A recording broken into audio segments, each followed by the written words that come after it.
Hey everyone, welcome to a new episode of Git Gud at OpenRCT2. In this episode I will show you something cool you can do with a queue path. So here we have the default blue queue path, and this is what it normally looks like. But if we have an elevated path, if we select it in the tile inspector, you can see there's two connected edges. So it goes in this direction, so this edge over here is connected and this edge over here is connected. But the queue paths don't have sprites for when you connect 3 edges or 4. So let's connect the third edge here, and what you can see is the path actually becomes invisible, and it only leaves the supports. And these supports actually look quite nice. It's these wooden planks, and they're really useful if you want to make a boardwalk, for example. So typically you will see people use the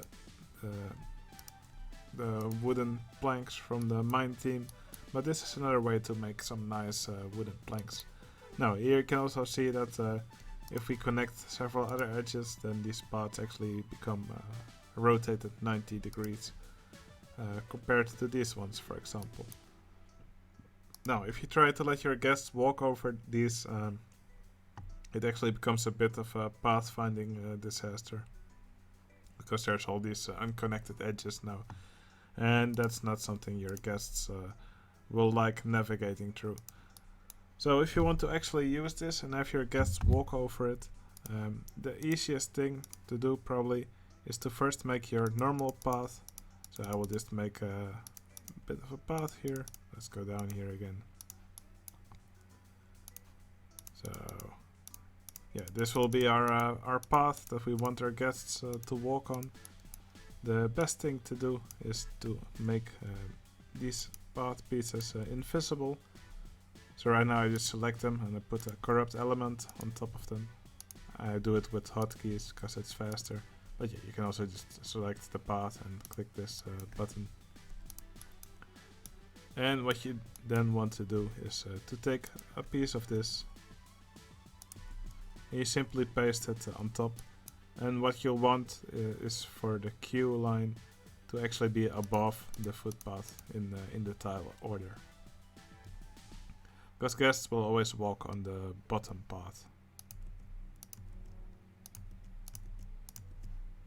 So there we go. Now we have this nice looking path here in the middle. Of course it will need some fences and stuff to make it really nice, but it's just another nice way to have another path type. Now the other queue paths are actually yet less useful for this. Yeah, they just don't look as nice as this one. You can try them out, but it will probably look a little bit strange. For example, let's just do the green queue path here. It will just make this green platform here, and it will actually have different edges depending on which one once you connect. This one kind of looks like a plus. And we'll also have some strange fences around it if you connect more edges. But that's probably not what you want. Okay, a nice thing about these queue paths is that you can also put objects on top of them, like lamps. Well, if you want that, you should probably first put them here. Now, depending on which of the edges is connected, you can the lamp will be on a certain side. For example, if we connect it here, the lamp will be on this side. If we connect it here, it will be on this side.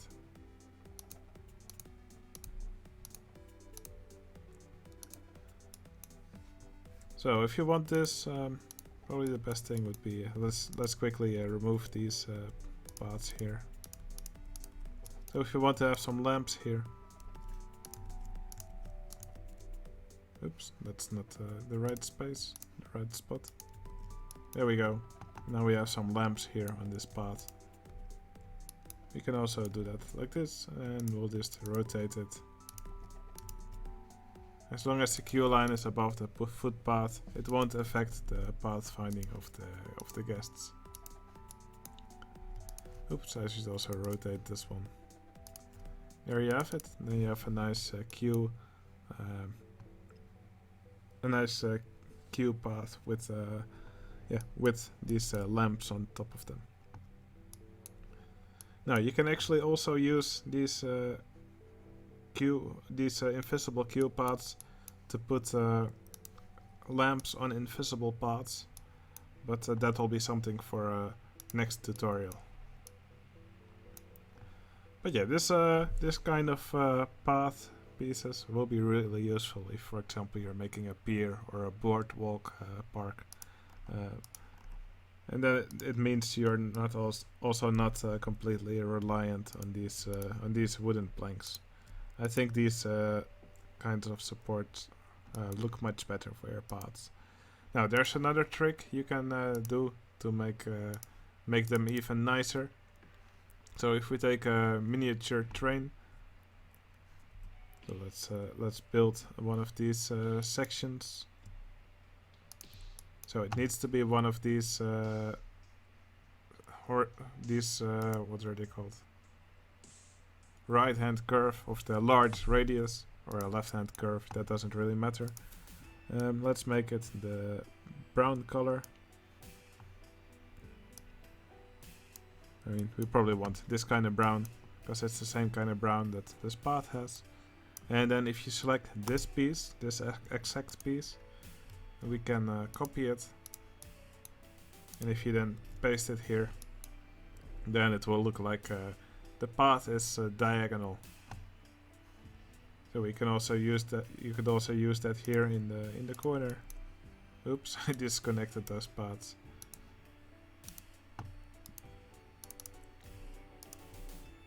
So let's just do like this.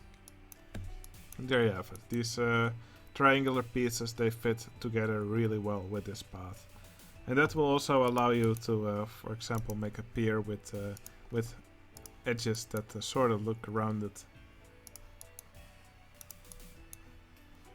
So if I just make these pieces invisible here quickly. And here I will add some of these pieces. I will rotate this one.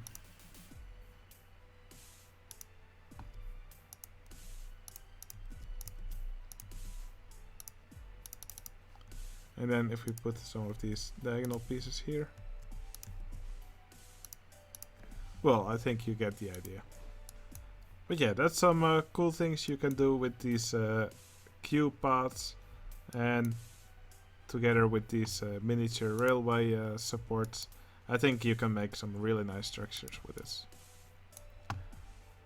Alright, I hope you enjoyed this tutorial. I hope it's useful for you, and I'll see you again in the next video. See you later.